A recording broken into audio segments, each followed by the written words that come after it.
It's 10 minutes past 9. A very good morning to you once again. This is Zuma Talking Point on CitizenFM 93.7. It is the 14th day in the month of June. The year is 2022. They say, and I believe it to be true, that electricity can transform people's lives, not just economically, but also socially. And that's a quote by Piyush Goyal. Nigeria presently has grid-sourced power generation capacity of about 7,500 megawatts. But only an average of 3,600 megawatts gets to the end users. As a country, we also have an installed capacity of 14,500 megawatts installed generation capacity. However, on Sunday, the 12th of June, a day reminiscent of the freest and fairest election ever held in our nation's history, although annulled, electricity generation fell to an all-time low of 9 megawatts. Now, that's not the first time it will happen this year. In 5.5 months of this year, our national grid has collapsed 5 times. Of course, there is a direct proportion between constant electricity and economic growth. There is also almost a direct proportion between having electricity and some of the joy that you feel, and that is the reason why many of us as children, when power is restored, will shout up NEPA. There's an excitement that comes with it. True or false? Unfortunately, even though we are 62 this year, we keep grappling and keep tumbling and keep wondering how to have constant power in Nigeria.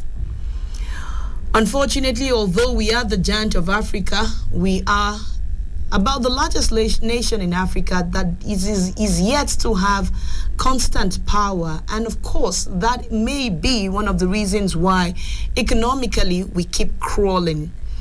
In Egypt, for example, they have 100% energy access. In Algeria, it's the same. In Morocco, it's the same. In Tunisia, they have 100%. And guess what? Gabon has 91% energy access. South Africa has 85% energy access. And our dear neighbors, whom we compete with jollof rice for or with, have 84% energy access. And I'm talking about Ghana. Botswana has 70% energy access. So what is wrong with the giant of Africa? When is the giant of Africa going to awake? What are the solutions to the challenges that we face with regards to power supply? I'll take a quick break. And this song is just a song to remind us that nobody's going to save Nigeria for Nigerians. Nigerians must save Nigeria for Nigeria. Nigerians must save Nigeria for Nigerians. And at the end of the day, we must work towards having a country that we can bequeath to our children. We'll take a break. It's a song that was, it was released in 1984. Interestingly, the questions asked in this particular song are still valid today in 2022, sadly. When we do come back from that break, I will be speaking with my guest this morning, who is an energy enthusiast. He's not only an energy enthusiast, he's also a player in the alternative energy industry. He's also an information scientist. But then, when you are looking forward to not having your child or your children scream up NEPA, because regardless of whatever the name, the name that is that the electricity companies change to, regardless of their names, they will continue to be NEPA to some of us who grew up at the time when we had to scream up NEPA or oh NEPA again, right? So I will be speaking with an information and scientist and an alternative energy enthusiast, a player in the energy industry, in the person of Olatomiwa Fadamiton, after this break. But then let's ask these questions, because another election cycle is upon us. we will get to choose because it's a democracy. And if you don't have your PVC, well then, you most likely are part of the problem we have in this nation. And if you have your PVC and on that day you choose not to vote, you are definitely Nigeria's problem. But which way, Nigeria? Sonny Okosu, may God rest his soul.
Inefficiency and indiscipline is ruining the country now. Corruption here, there, and everywhere. Inflation is soaring high. Let's save Nigeria, so Nigeria won't die. Which way, Nigeria? Which way, Nigeria? Which way to go? Which way to go? Which way, Nigeria? I love my fatherland, and we must come together to save Nigeria so it won't die. It's 17 minutes past 9. This is CitizenFM 93.7. You are listening to Zuma Talking Point, and I am KEMI Ashekun. On the show, I did tell you at the beginning that I will be speaking with an alternative energy enthusiast, okay, a player in the industry and someone who's passionate about having energy in Nigeria, about us having consistent energy in Nigeria. And I have on the line, on the phone with me this morning, Fadamito Ola Tomiwa. Okay, I put it better this way. Ola Tomiwa Fadamito. A very good morning to you, Ola Tomiwa. Very good morning to you, Madam Kems. Well, you can call me Kem for short. It's okay. My name is Kemi Ashekun, though. Okay. Good morning to you, Kemi. How are you doing? I'm very fine, thank you. Well, on Sunday, across Nigeria, many households suffered a lack of power supply due to the fact that the national grid had collapsed again for the fifth time in 5.5 months. And according to the Punch this morning, at that point the generation of power was at 9 megawatts for a grid that has the capacity to generate up to 7,500 megawatts conservatively and 14,500 with the equipment that is available. For you, as someone who's a player in the energy industry, how can we solve this incessant challenge of lack of power in Nigeria? I really must say that this is a very serious issue on ground, because electricity is actually a major factor in economic development and growth, if you understand what I'm saying. So Well, I am not here to blame anybody because no more blame games anymore. Now is the time for us to prefer solutions.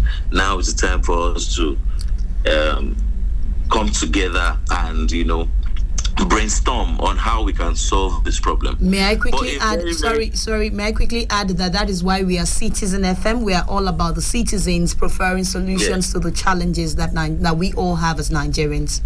Yes, please go ahead. Good.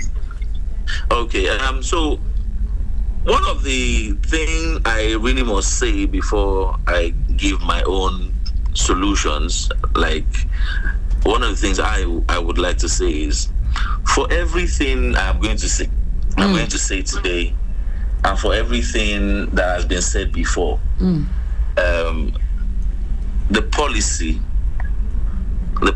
in Nigeria needs to, go into the dimension of, when I say dimension, let me say the policy must go, the country must prioritize electricity policies for it to work in Nigeria. For how do I put it? For electricity to be stable in this country, the government must play a major factor in providing policies to make these things, to make these ideas, whatever idea we are going to drop on here, anywhere that is on Google. You understand what I'm saying? Whatever idea, there must be a policy to back up this idea to make sure these ideas come to fruition.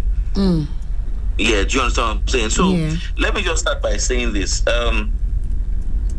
Well, according to a study done in 2016 done by World Energy Outlook, they found out that 16% of the world's population is still living without electricity. Now, that is the world.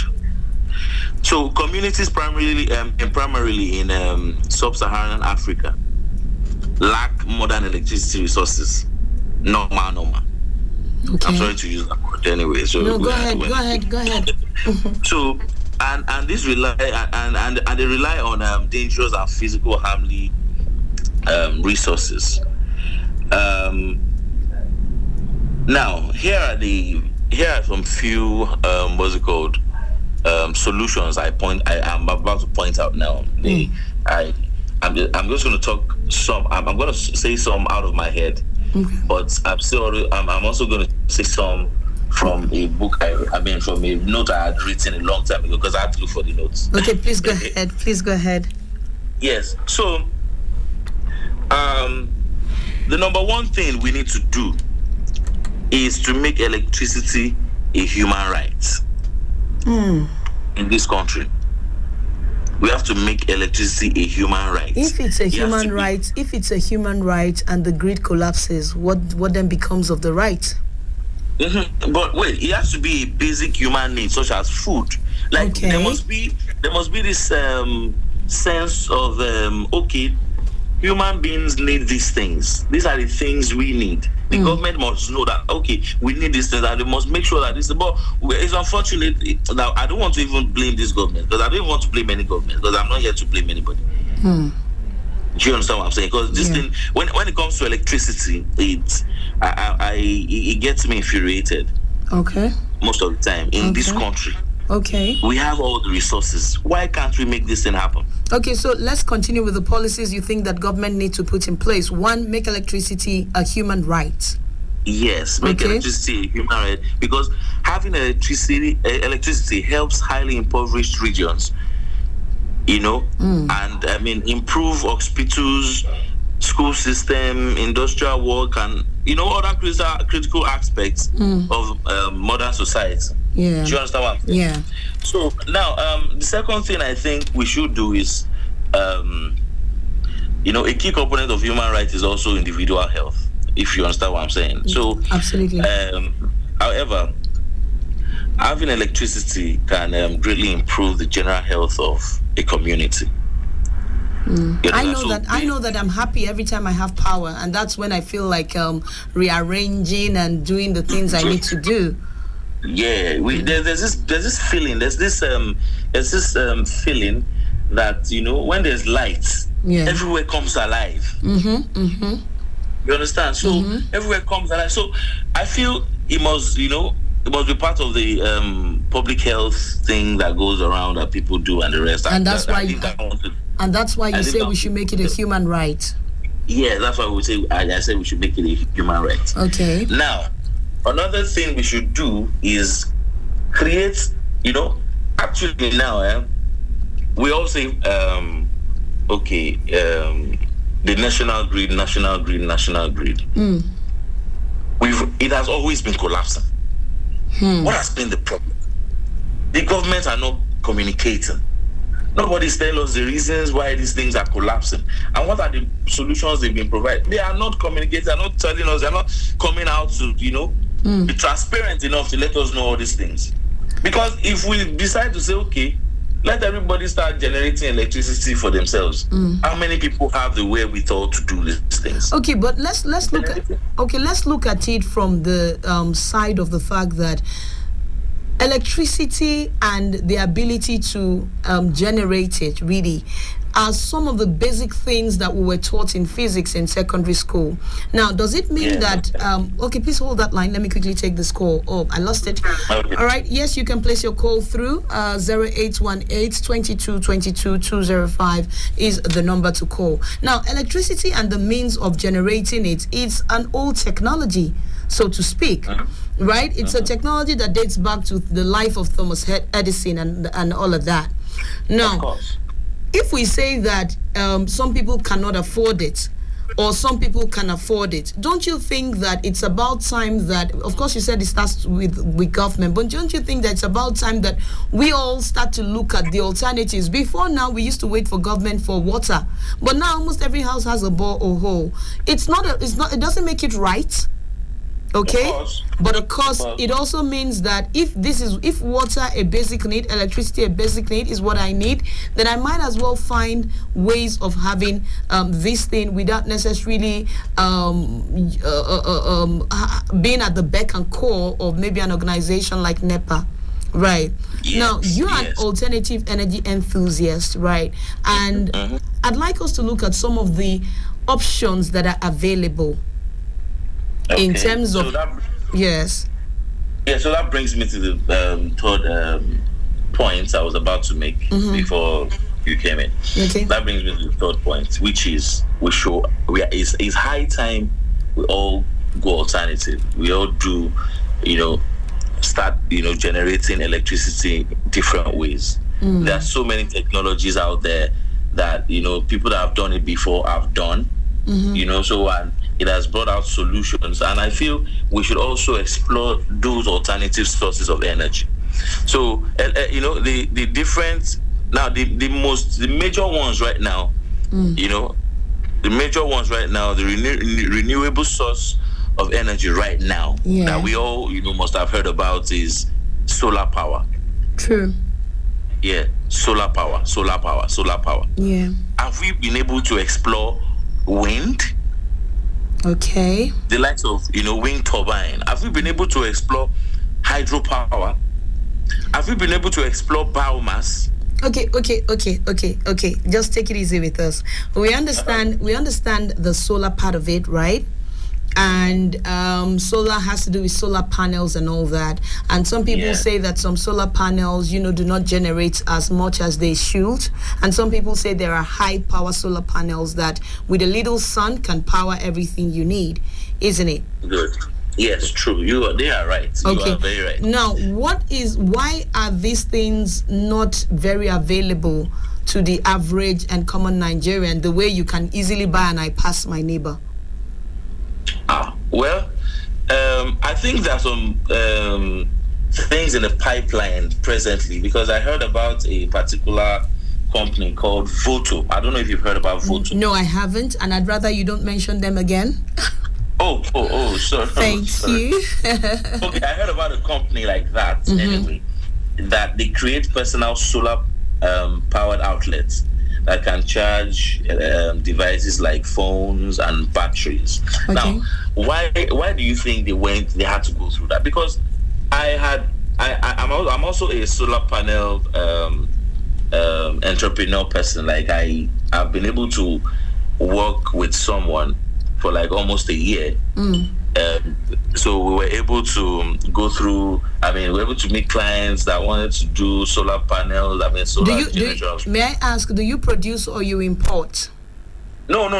We don't produce. We import solar panels. Okay. Yes. Is it impossible to produce solar panels in Nigeria? Well, it's not impossible. It's not impossible, but it takes a whole lot to produce these things. Just likewise, just like it's not impossible to produce batteries in Nigeria, but for now we're not producing batteries in Nigeria. Okay, and that may be the challenge of expense that people hardly ever get a chance to buy, as in it's not available for the common man. Yes, and not just that it's not available, but the thing is, it's expensive. These things are expensive because you have to import them. The price. And the common man, how many of the common man have enough money to? How many of us, the common man, have enough money to buy these things? Because if you really want to enjoy solar, I must confess to you, if you really want to enjoy solar in your house, you definitely have nothing less than, say, 3 million, thereabouts. Okay. Because you buy solar panels, you buy the cables, you buy batteries, not just ordinary, but all these batteries that people are talking about, trailer batteries. There are some industrial batteries you need to get because you have to make sure that these batteries have long lifespans. Okay. Do you understand what I'm saying? Okay, I do. You're listening to Zuma Talking Point on CitizenFM 93.7. I am Kemi Asheko, and you're listening to Olatomiwa Fadamiton, who's my guest today, and we're talking energy. Just before the end of the show, I will call a few friends who are up there in Ekiti, monitoring the happenings in Ekiti in preparation for the off-season gubernatorial elections that will be taking place in this state. In any case, the phone lines are open now. 0818 22 22 205 is the number to call. We're trying to proffer and find solutions to the incessant grid collapse that we have in Nigeria. All right, 0818 22 22 205 is the number to call. You may also call 0903 222 9797. Please hold the line, Olatomiwa. Let me take this call. Hello, good morning. Hello, Kemi. Good morning. Once again. Yeah, I know. Good morning once again, buddy. Welcome. Kemi, I think I was able to have a little experience about it. I'm doing a training with NDE. Okay. I think they produce the panel. That's the panel itself, not the battery. I think they have a factory somewhere in Karachi. They're producing locally. That's the panel itself. That's the solar panel, the one they lay on the roof. I think they produce it somewhere in Karachi, but the battery, we are not producing it. Yeah, just like what he said. It's quite expensive. But I think government have invested a lot. I think the Siemens contract is one of those solar energy that we are supposed to be having in the country. What happens to that contract? Since Obasanjo's time till now, the Siemens contract is still on ground. Nobody has reviewed it. No government, even when this government came, I think they reinitiated that idea. What has happened to that contract? Nobody is talking about it. Kemi, it just tells you that we have so much on ground, but so little to show for it. Sadly, very sadly. Thank you so much for your contribution, buddy. May God heal our land. Hello, good morning. Oops, sorry, I cut your call. It was not deliberate. You can call back. 0903 22 29 797 is the number to call, or you may also call 0818 22 20 2205. That's 0818 22 22 205. Hello, good morning. Good morning. What's your name and where you calling from? My name is Kazim Oladipopo. I'm calling from Osun State, Oshogbo. Wow. Good to have you on the program this morning, Kazim, all the way from Oshogbo. Thank you very much. Kem, right? Yes, Kem. Actually, my brother has spoken a lot of it, honestly. You see, one of the problems that we're facing in this country is it is high time that the government needs to partner with the citizens in the area of generating energy. Because, like here in Oshogbo, I have a friend that is into automatic switch over concept. Like you switch from generator to electricity whenever there's light. Generator will automatically off, so it will just move into the. That's what it do precisely. So recently we are back on a project. That's where I'm going precisely. So there's a particular river in Osun State. They call it Omi Osun Osogbo. Okay. And what puts a small turbine in it, and it was able to generate electricity to light up some bulbs. I hope you get this. So if there's a kind of support, especially in the area of finance and all that, such person can go like generating a large amount of energy that can even contribute to the national grid. And government can even buy into national grid. But you know, this problem is, just like my brother said, it's not the area of starting to lay blames on somebody, but we just need to understand things have to just go right. Yes. Is there something special about the Osun water that made it generate electricity, or is just hydroelectricity? Maybe Olatomiwa will help me with that. No. Actually, okay. I'm also in the area of electricity. Okay. I studied electrical engineering in Ahmadu Bello University. Wow. So we understand that a place where you have a conflict, there's something we call confluence. Yes. That's where there's a lot of rush of water. Yes. Where two sources meet. This thing. So you can generate energy, and you have that kind of confluence in Osun. Okay. So a lot of things like that, that people need to just lay eyes on. Amazing. So this is so sad, my sister. We will work on this. We will fix this country. We need to give our children something to look forward to and something to be proud of. That is it. Thank you very much. Thank you. Thank you very much for your contribution. I wish you same. Olatomiwa, thank you so much for holding the line. You did listen to the last caller, and he was talking about hydroelectricity. And I know you did want to mention something about hydroelectricity while we were talking earlier. Can you expatiate on that, please? Well, I am not an expert in that area. Okay, but of course we can generate electricity. Yes, most definitely. Just like the way he has said, like hydroelectricity energy, it's a form of energy that harnesses the power of water in motion. Yeah, and that's what they do in Kainji Dam, isn't it? Yes. But the thing is, we need to understand something too. Like the Nigerian weather, we have rainy season and dry season. Okay. When the water pressure reduces, it reduces the electricity generation too. It will have to reduce the electricity generation too. So when these things happen, now that's why many people have said it. Let us go alternative routes. There are so many ways. We have this land in this country. So many. In the north, if we have solar farms, if we're able to generate solar farms or develop solar farms in the north, we can generate so many. So because the north is so hot. Yes. I think the north is so hot. So we can generate a lot of electricity from that area alone. I think now, go ahead. Wind turbine 2. I'm so sorry. Go ahead. Wind turbine 2 is also a technology we should try and explore. So it's maximum because if you have tall buildings, like we are on the 4th floor of a building that is about 12 floors, I'm sure if you have a wind turbine atop of it that is not one of the very huge ones, I don't know how that works, it can generate some form of energy for us, in my opinion. Am I correct? Yeah, you are so right. Well, I think that one of the challenges we face in Nigeria is the fact that all of us know the problems. Very few of us are willing to talk about the solutions and work towards a better nation. Olatomiwa, thank you so much for being a part of this at such a short notice. Thank you for weighing in on the conversation, and thank you to those who are listening from across the nation. A very big thank you to Dr. I call him the real Don Dada because his name is Dada. A very big thank you to Stephen Dada for helping to put this together. Thank you, Olatomiwa. We definitely will be in touch, and when we have to talk about technology, be sure you'll be one of the first people we will call on. Oh, thank you very much. All right, and have a great day.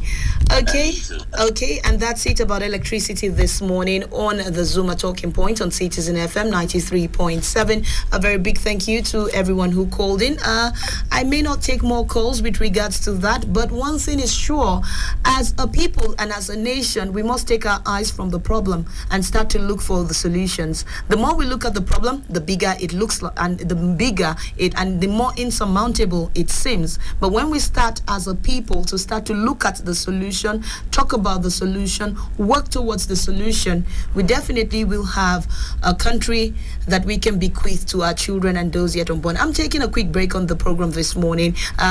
There is an off-season election going on in Ekiti State. It will happen this weekend, and in another few hours, maybe not so few, a few days, all campaigns will be stopped with regards, as it is stipulated by INEC. Okay, all campaigns must stop by, I think, about 24 hours or thereabouts before the election itself takes place. However, the candidates had a debate yesterday with each one trying to sell what he believes is the best for the Ekiti people. I have a few people on ground in Ekiti State, and I will be calling one of them, Bolan Bakare, after a quick timeout, and to tell us what it is looking like for the individual candidates right there in Ekiti State, and what the general mood of the people of Ekiti State is like this morning. Do stay with Citizen FM 93.7. We got you covered on many fronts. We know how important it is for the citizens to be informed, and we bring you that on a hot plate of breakfast on the Zuma Talking Point.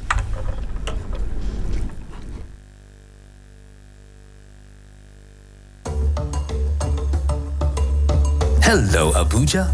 You are listening to 93.7 Citizen FM, the latest radio station based in Nigeria's capital. Our station seeks to broadcast a broad mix of culture and views with priority given to development programming to enable residents share ideas and opinions, music and drama. At Citizen FM, we believe in progressive talk and solution-driven conversation. Our aim is to build a united Nigeria by bringing people of diverse culture together through communication. Enjoy listening to 93.7 Citizen FM. We are more than just a radio station. We are a part of your life.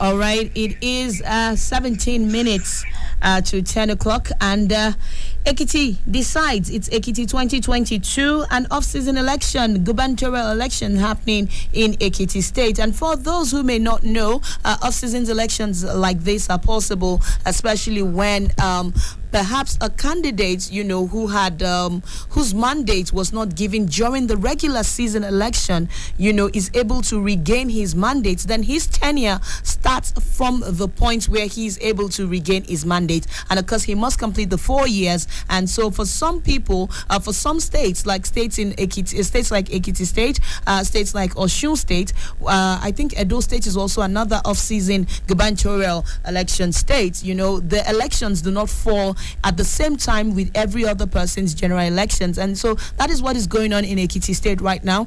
There are 6 governorship candidates in the race to succeed the chairperson of the Governors Forum, in the person of Governor John Kaide Fahimi.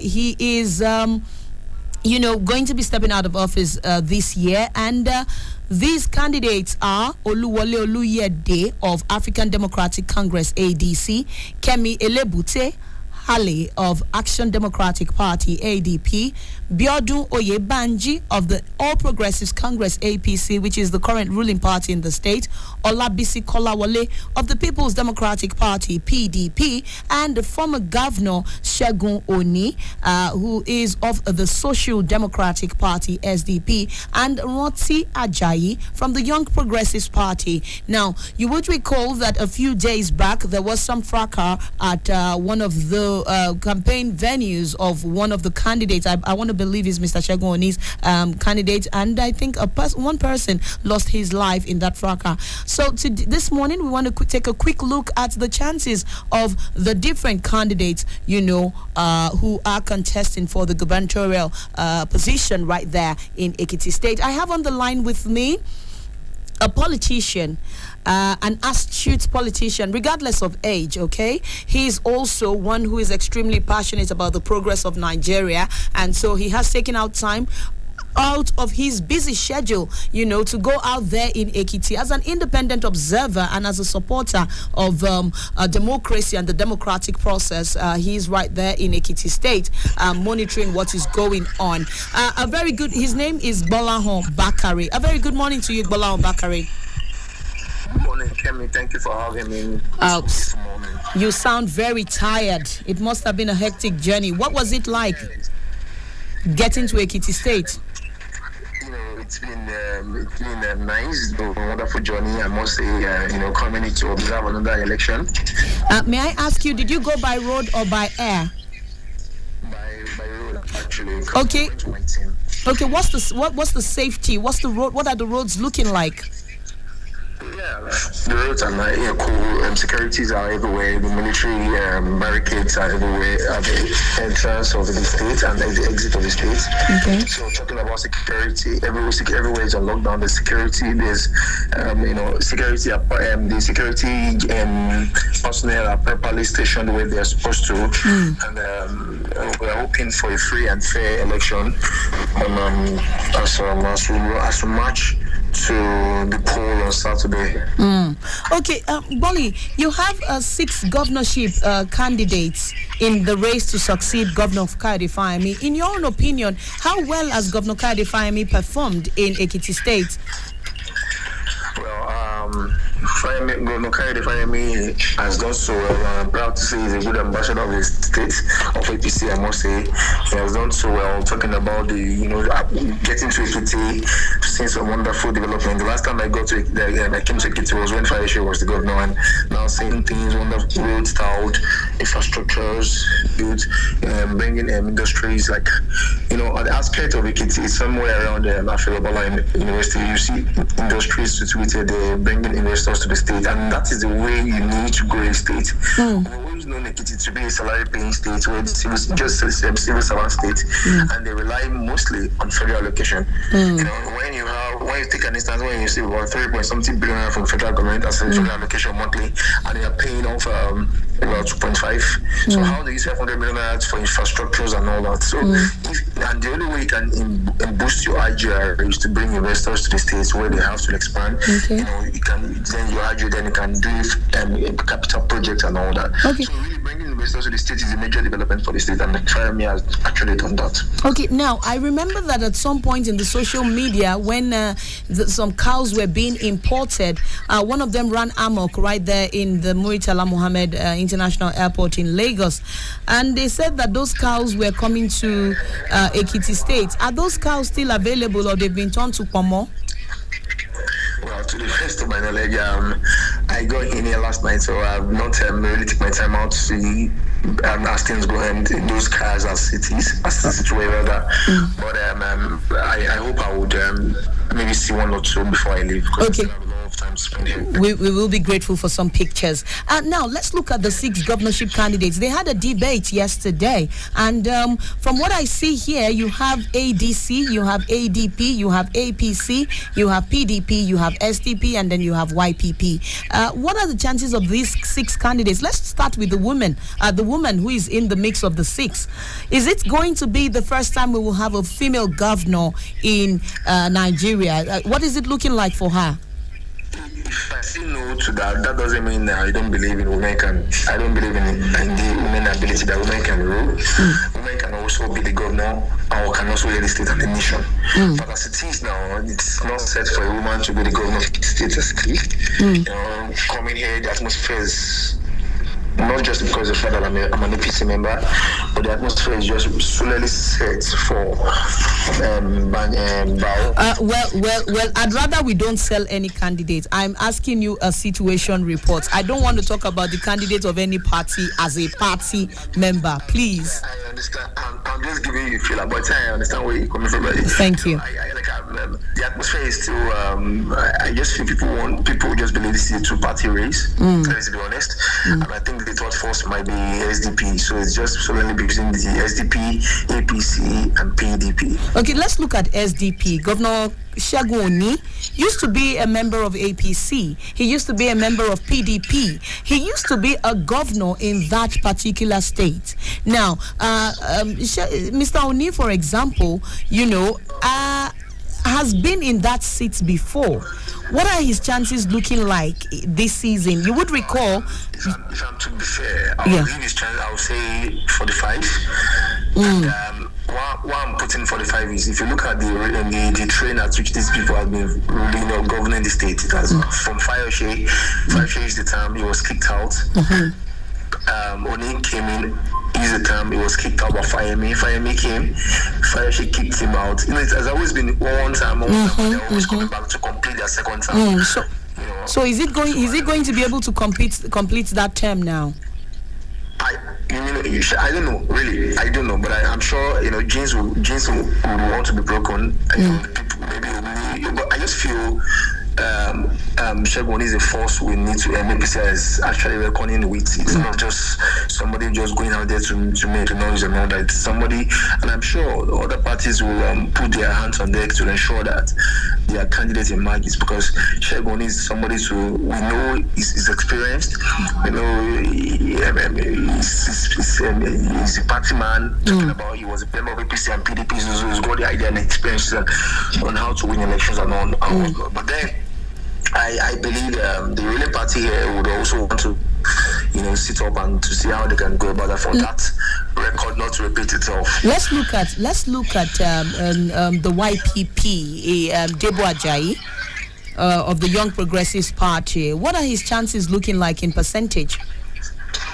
Well, if I'm to go by what I've been seeing so far, I don't know. I would maybe on all this rating, just based on my own opinion, though. I understand that. This rating, I would say it's not up to 10 or 15, because coming here, I've been seeing flyers, posters, serious and heavy campaigns of just three political parties: the PDP, the SDP, and the APC. So and more of the EDC, so the little of the EDC somewhere probably in the suburb of the state. So it's just not for me. I've not seen any YPP stuff. Okay. Okay, but now he is actually a technocrat. Is it a great challenge to have technocrats in politics in Nigeria? Certainly not. Certainly it's not a challenge, but we need to understand somewhere. If you're a technocrat, then a politician must be bringing you on board. That's how it works. Let's relate back to the issue of Fashola. Fashola is a technocrat, and we wouldn't have been in the four if not for Tinubu. Okay. He's a technocrat. Okay. If you are a technocrat and you are coming to the political have a political background. And not just a political background, you must have somebody who is politically sound to guide you through to teach you the ropes. Yes. Okay, let's look at the candidates of the PDP, because you said there are three major. You have the APC, the PDP, and the SDP, right? Let's look at Bisi Kolawole of the PDP. What are his chances looking like, and what's the influence of the governor of ex-governor Stomach Infrastructure? How will it play for him?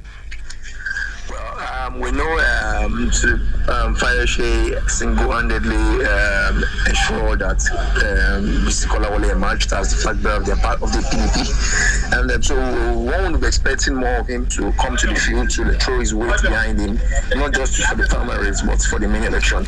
So I'm seeing it like it's an APC war against Fayose's proxy war against APC, which is understandable. But then I know that the best person will emerge, and the PDP are also, I don't know, they will also come up with their own agenda and all that. So I see it like I said, it's a two-horse race, and before the at the end of the primaries that threw up Bisikola Wale of the PDP, right?